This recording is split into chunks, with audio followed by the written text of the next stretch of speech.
In a small African town, the sun rose each morning, shining over the beautiful houses and cobblestone streets. Among the townspeople were twin brothers, Ugo and Chidi Hartman. They were once very close, sharing laughter and dreams.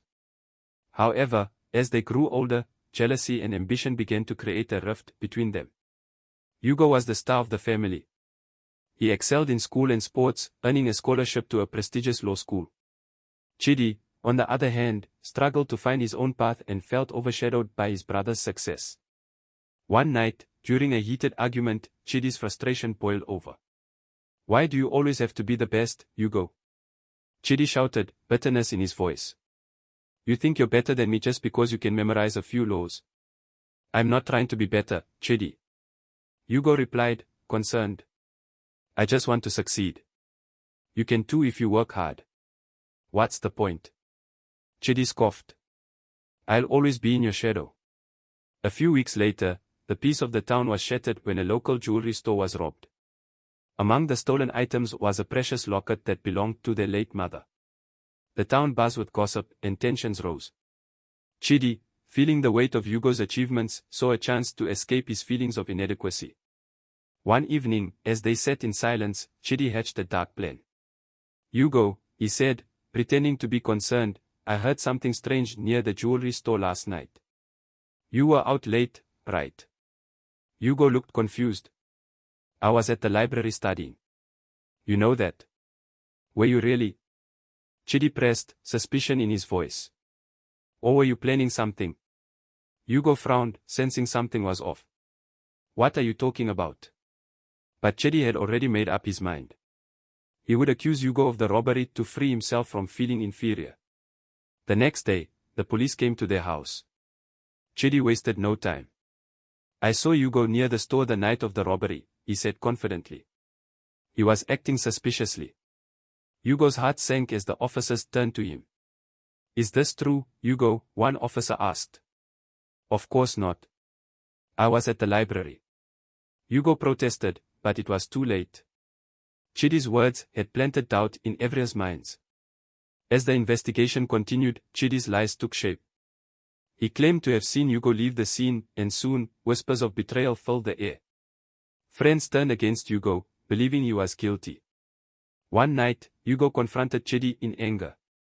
"How could you do this to me?" he shouted, tears in his eyes. "We're brothers. You're supposed to support me." Chidi's face hardened. "You don't understand. I'm tired of living in your shadow. This is my chance to be free." Ugo felt heartbroken. "You're willing to ruin my life because of your jealousy. Maybe you should have thought about that before you became the town's favorite," Chidi shot back coldly. Fueled by anger and fear, Chidi devised a sinister plan.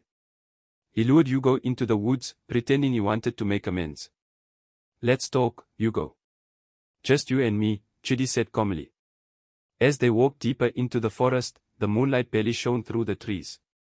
"I just want to clear the air," Chidi continued, his heart racing. But when they reached a secluded spot, Chidi struck Ugo from behind, knocking him unconscious. In a panic, he dug a shallow grave and buried his brother alive, thinking this would finally free him from Ugo's shadow. Hours later, Ugo woke up, disoriented and scared. The darkness surrounded him, and he instinctively clawed at the earth above him. "Chidi," he gasped, his voice weak. "Help me." But there was no answer. With all his strength, he fought against the soil, his heart racing. Memories of their childhood flooded his mind, the laughter and dreams they once shared. He couldn't let it end like this. Finally, after what felt like forever, Ugo broke through the surface, gasping for air. The cold night air filled his lungs as he emerged from the grave, dirt covering his body. He was alive, but the betrayal hurt deeper than any physical wound. Stumbling back to town, Ugo felt a surge of determination. He had to clear his name and expose Chidi's treachery. As dawn broke, he found a neighbor, Mrs. Thompson, who had been worried about him. "Ugo. Thank God you're alive," she exclaimed, rushing to him. "What happened?" "We thought you were gone." "I was buried alive," he said, trembling. "Chidi did this to me. He lied and betrayed me. I need to go to the police." Mrs. Thompson's eyes widened in horror. "We must act quickly. They need to know the truth." With Mrs. Thompson's help, Ugo went to the police station. As he told his story, the officers exchanged glances, disbelief on their faces. Just then, Chidi entered, looking nervous.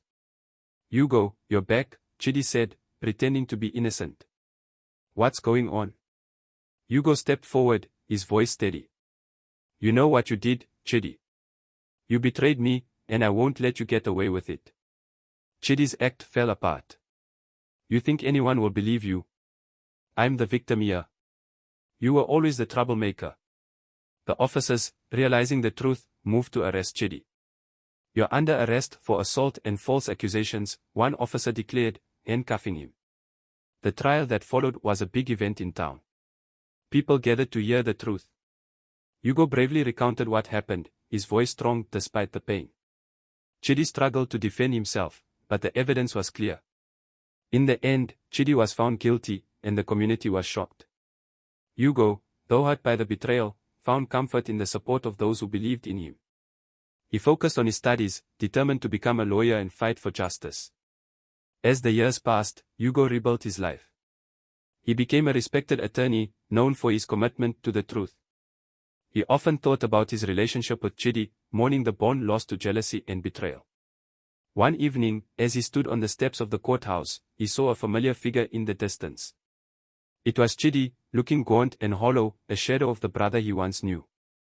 Their eyes met, and for a moment, the weight of their shared past hung in the air. "Ugo," Chidi called, his voice shaking.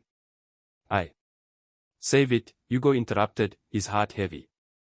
"You made your choice, Chidi. I can't forgive you for what you did, but I hope you find peace." As Chidi turned away, Ugo felt a mix of sadness and relief.